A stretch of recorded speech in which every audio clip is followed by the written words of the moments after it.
Imagine a treasure of such incalculable value that a king would not hesitate to reduce entire cities to dust just to possess it. Visualize a place where pure gold lined walls 30 meters high, a sanctuary where objects forged by the world's greatest artisans guarded divine secrets. This place is not a legend, it existed, and it was brutally swept from the face of the earth by a man who dared to consider himself a god among mortals. What you are about to discover about the day the Templo de Salomão was reduced to ashes will leave you speechless. 7 years. That was the exact time Salomão took to erect a marvel that would make any ancient monarch die of envy. The Templo de Jerusalem was not just a religious building, it was a brutal display of wealth, an architectural jewel visible for kilometers. The outer walls reflected the sun with such intensity that travelers, upon approaching the city, needed to shield their eyes from the dazzling glare. The Book of 1 Kings, chapter 6, describes the dimensions: 27 meters long, 9 wide, and 13.5 meters high. But the cold numbers cannot translate the true visual impact. Every centimeter of the inner walls was covered with pure gold. We are not talking about thin gold leaf, but solid gold, hammered over the cedar of Libano, the noblest and most expensive wood of that era. In the Lugar Santissimo rested the Arca da Aliança, made of acacia wood and completely covered in gold. Above it, 2 cherubim of solid gold extended their majestic wings. According to 1 Kings 7, each cherub stood 4.5 meters tall. This means that, in just these 2 sculptures, there were tons of pure gold. And there was much more. The Templo guarded hundreds of sacred objects that today would be considered invaluable national treasures. The incense altar, entirely of gold, 10 solid gold menorahs, each worth a fortune, 100 gold offering bowls, knives, plates, fountains, all forged from the world's most precious metal. The Mar de Bronze was one of the technical wonders of that time.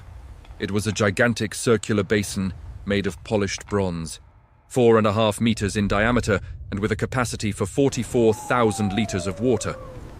This colossal structure rested upon 12 bronze oxen, each sculpted with impressive realism. At the entrance, the columns Jachim and Boaz stood 8 meters high, crowned with decorated bronze capitals. Each weighed tons. The cost to transport and erect them was astronomical. According to 1 Kings 10, the fame of the Templo spread throughout the known world. The Reina de Saba traveled more than 1,000 kilometers just to see with her own eyes if the legends were true. Upon arriving in Jerusalem, she was speechless before such grandeur. Historians estimate that, in today's values, the gold alone used in the Templo would be worth billions of dollars. But for the Israelitas, the value was infinitely greater than the metal. There resided the presence of Deus on earth, the exact point where heaven touched the world of men. For 400 years, kings of neighboring nations looked at Jerusalem with a dangerous mixture of respect and covetousness. They knew that attacking that Templo would be declaring war not only against Israel, but against Deus himself. Until, one day, a man decided that not even the divine would prevent him from taking those treasures. This man commanded the deadliest army the world had ever seen. He came from the Norte, driven by an insatiable hunger for gold and power. Nebuchadnezzar was not just a king, he was a force of nature with a thirst for conquest. When he ascended to the throne of Babylonia in 605 AC, he inherited much more than a kingdom. He received command of the most efficient war machine in the ancient world. According to the book of Daniel, chapter 2, he saw himself as the head of gold of a statue that represented all the empires of the earth. And he was not exaggerating. The Babylonico army numbered 180 dual-trained soldiers ready to kill. They were not simple warriors. They were experts in sieges, military engineering, and psychological terror. They invented warfare techniques that would be used for centuries. Their soldiers wore bronze armor that reflected the sun like mirrors, creating a terrifying visual effect on the battlefield. They carried enormous shields, iron spears, and curved swords, designed to cut flesh and bone with macabre ease. But the true terror came from the war machines. The Babylonios built mobile siege towers more than 20 meters high. Imagine the scene. Gigantic structures approaching the walls, laden with archers and soldiers ready to jump over the city's defenses.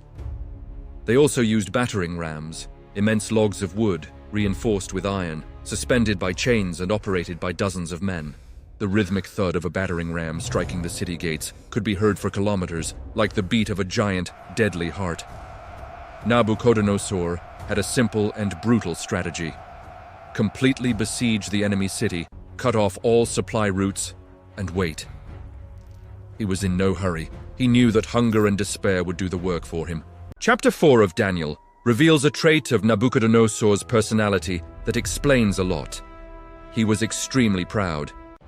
He built the Hanging Gardens, considered one of the 7 wonders of the ancient world. He erected the Torre de Babel in an attempt to, literally, touch the sky with his own hands. According to 2 Kings 24, when he looked at the map and saw Jerusalem, Nabucodonosor didn't just see another city to conquer. He saw a personal offense. How dared such a small kingdom exist without bowing before him? Worse still, the Israelites claimed to serve a deus who was greater than all the Babylonicos gods. This was unacceptable for a man who considered himself divine. Nabucodonosor had already conquered Egitto, crushed Assyria, and dominated all commercial routes in the Oriente Medio. Powerful kings trembled at the sound of his name. Entire cities surrendered even before his army appeared on the horizon. But Jerusalem was different. It had something no other city possessed: divine protection. For centuries, armies tried to conquer it and failed. The walls seemed indestructible, and the people maintained an unwavering faith that Deus would protect them forever. It was exactly this kind of challenge that made Nabucodonosor's eyes sparkle with excitement. In 605 AC, he received detailed reports about Jerusalem. His spies described the riches of the Templo, the robustness of the walls, and the arrogant confidence of the people. The more he heard, the more his ambition grew. Jeremiah 25 records that Deus had decided to use Nabucodonosor as an instrument of judgment, but the Babylonico king did not know this. He thought he was expanding his empire purely by his own will. What he didn't imagine was that his first visit to Jerusalem would be just the beginning of a war that would last decades and change history forever. 3 years of humiliation were enough for King Joachim to completely lose patience. Every time the Babylonios tax collectors arrived in Jerusalem demanding tribute, the king felt his blood boil. The gold that should have been decorating the Templo ended up in Nabucodonosor's coffers. Talented young people, who should have been serving Judah, were being taken to become officials of the enemy empire. 2 Kings 24:1 records the moment of rupture. Joachim was subject to him for 3 years. Then he turned and rebelled against him. It seems like a simple decision, but it was the death sentence for an entire kingdom. Joachim believed in the promises of Egitto. Messengers from the pharaoh arrived in secret, offering military support if Judah declared independence. Nabucodonosor is busy with revolts in the norte, they said. It's the perfect time to break the chains. The king summoned his advisors for an emergency meeting. The discussion lasted hours. Some warned that defying Babylonia would be suicide. Others argued that national honor was worth more than life. Jeremiah 27:8 records that the prophet implored Joachim not to commit this folly. The nation and kingdom that will not serve Nabucodonosor, king of Babylonia, and will not put their neck under the yoke of the king of Babylonia, I will punish with sword, famine, and plague. Joachim ignored the warning. The rebellion began symbolically. Joachim ordered the Babylonicus flags to be removed from all public buildings. When the next collectors arrived to collect tributes, they were expelled from the city under threat of death. The message reached Nabucodonosor in a matter of weeks. The Babylonico king was in the middle of a military campaign in the norte when he received the news. Historical accounts suggest that he became so enraged he broke a wooden spear with his bare hands. "That Jewish dog thinks he can defy me," he reportedly shouted to his generals. "I will turn Jerusalem into ashes." But Nabucodonosor was too far away to act immediately. So he used a different strategy. He activated all of Judah's enemy tribes that were already under Babylonical control. 2 Kings 24. 2 details the first phase of revenge. The Lord sent against Jehoiakim troops of Chaldeus, of Syrios, of Moabitas, and of Ammonitas. He sent them against Judah to destroy it. Bands of looters began to attack the smaller cities of Judah. Commercial caravans were intercepted, crops were burned. It was pure psychological terror, just a taste of what was to come. Jehoiakim realized too late that he had made a catastrophic mistake. Egyptian support never appeared. The allied tribes began to switch sides. Jerusalem was alone against the most powerful empire on earth. In 598 AC, after reorganizing his troops, Nebuchadnezzar began the final march towards Jerusalem. This time, he was not coming to negotiate. He was coming to annihilate. Jehoiakim died before seeing the final result of his rebellion. Some say he was assassinated by his own nobles, desperate to avoid catastrophe. The prophecy of Jeremiah 22:19 was grimly fulfilled. He was buried as a donkey is buried, dragged and thrown out of the gates of Jerusalem. His son, Joachim, just 18 years old, inherited a kingdom in flames and a relentless enemy marching against the capital. If you believe that Deus is capable of using even our mistakes to fulfill his purposes, write in the comments. Deus temu controle de tudo. The siege that followed would last months and turn Jerusalem into a veritable hell on earth. Joachim looked from the top of the walls and saw something no king should see. The entire horizon covered by enemy tents. It was January 597 BC, and Nebuchadnezzar had arrived with full force. 2 Kings 25:1 marks the beginning of the nightmare. In the 9th year of his reign, in the 10th month, on the 10th day of the month, Nebuchadnezzar, king of Babylonia, came against Jerusalem, he and all his army, and encamped against it. The Babylonico army was not just large, it was a perfectly organized siege machine. They built a counter-wall around all of Jerusalem, turning the city into a giant prison. No one entered, no one left. The first weeks were of silent tension.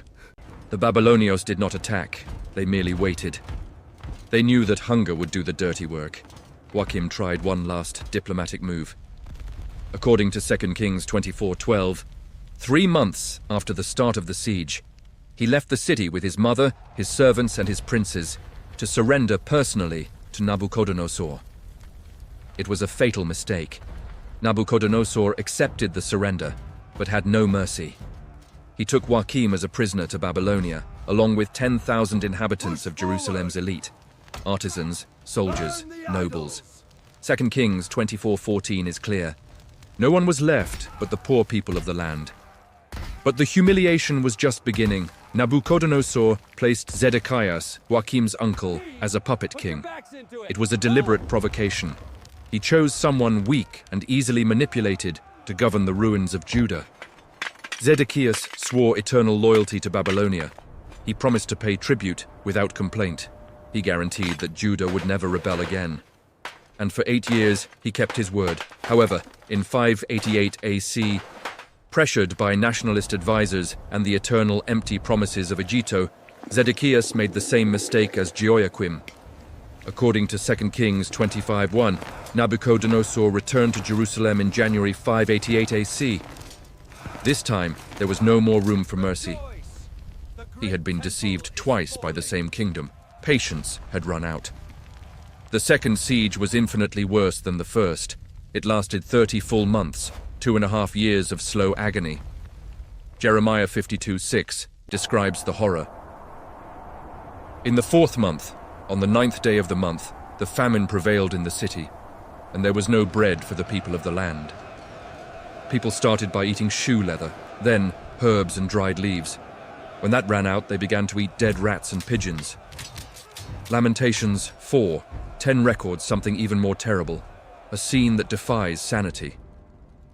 The hands of compassionate women cooked their own children. Children died of hunger in the streets. The elderly simply lay down and never got up again. The smell of death and decaying bodies took over the sacred city.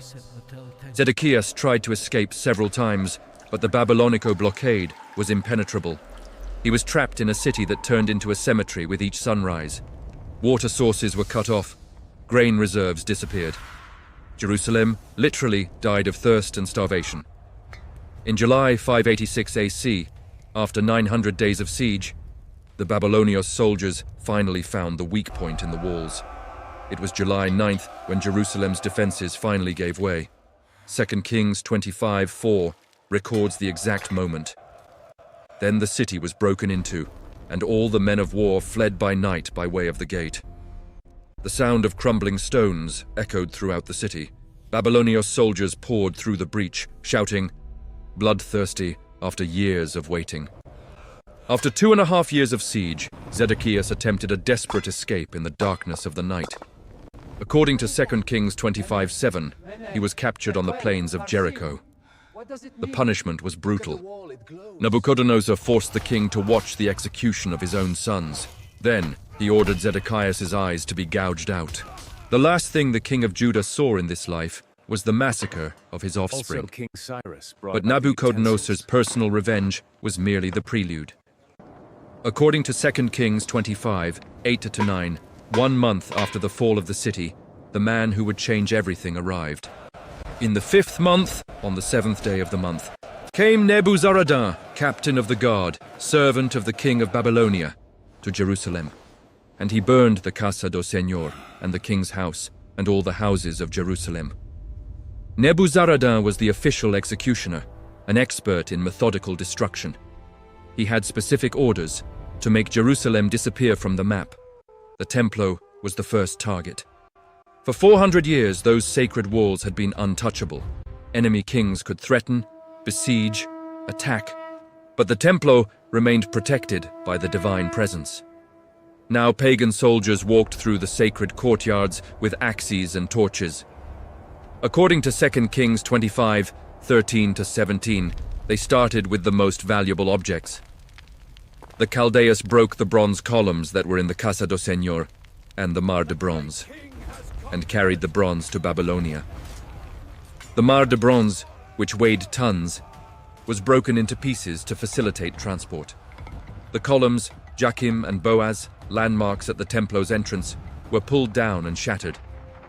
The sound of the sacred bronze being destroyed could be heard throughout the city, like a metallic lament. Then came the smaller treasures. They also took the cauldrons, the shovels, the snuffers, the spoons, and all the bronze utensils with which they ministered. Every object that had been consecrated to worship Deus became a war trophy. Cups that contained sacred offerings turned into mugs for soldiers to drink wine. But the most impactful moment occurred when they invaded the Lugar Santissimo. For centuries, only the sumo sacerdote could enter there, and only once a year, on the Dia da Expiação. Now, pagan soldiers' boots trod the most sacred ground on earth with no apparent consequence. The Arca da Aliança, the holiest object of Israel, simply disappeared. The Biblia does not record what happened to it. Some believe it was hidden before the invasion. Others think it was destroyed or taken. When they finished looting everything of value, Nebuzaradan gave the final order: burn.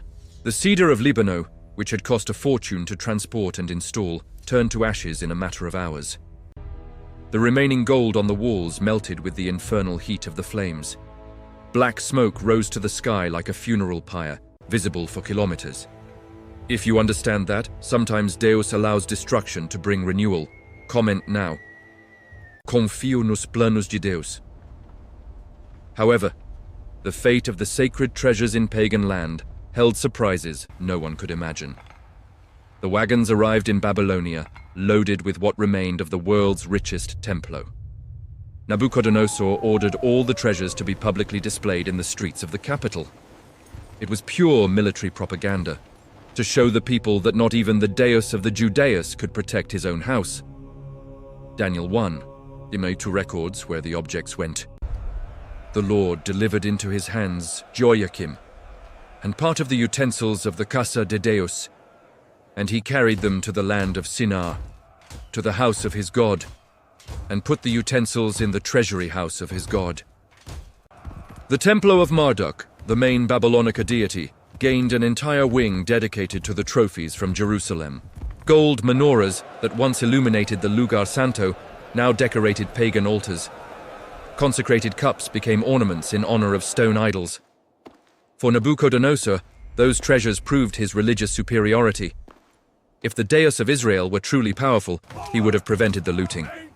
Since he didn't, the logic was that Marduk was stronger.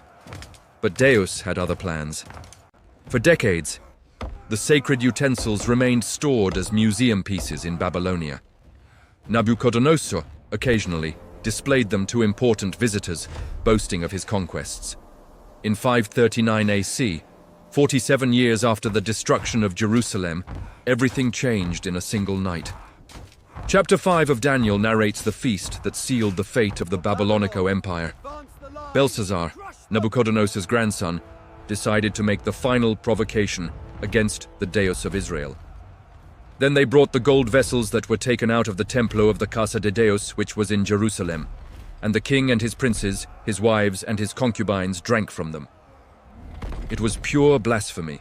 Belshazzar took the sacred cups from the Templo and used them to drink wine during a palatial orgy. Drunken nobles toasted to the Babylonios gods, using objects consecrated to the Deus Todopoderoso. The divine reaction was immediate and terrifying. Daniel 5:5 describes the scene. In the same hour, fingers of a man's hand appeared and wrote on the plaster of the royal palace, and the king saw the part of the hand that was writing.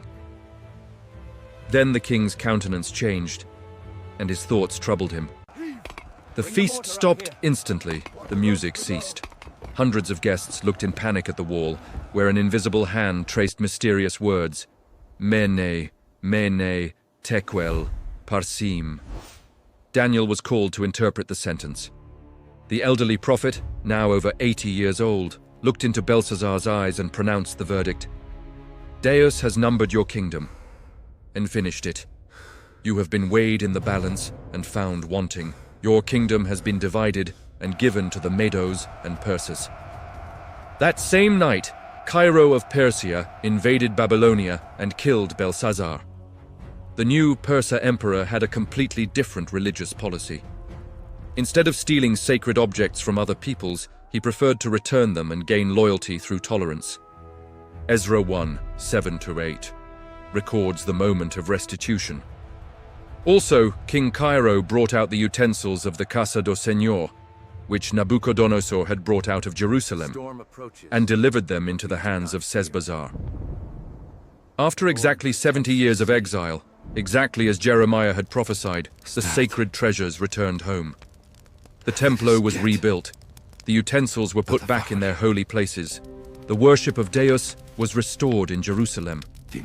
Nebuchadnezzar thought he had defeated the Deus of Israel forever. In reality, he merely fulfilled the divine plan to discipline his people and purify his church. In the end, it was not Deus who was humiliated, but the empire that dared to defy him. Now, click on the video appearing on your screen to see the greatest constructions mentioned in the Biblia that even experts cannot understand to this day. Click on the video now.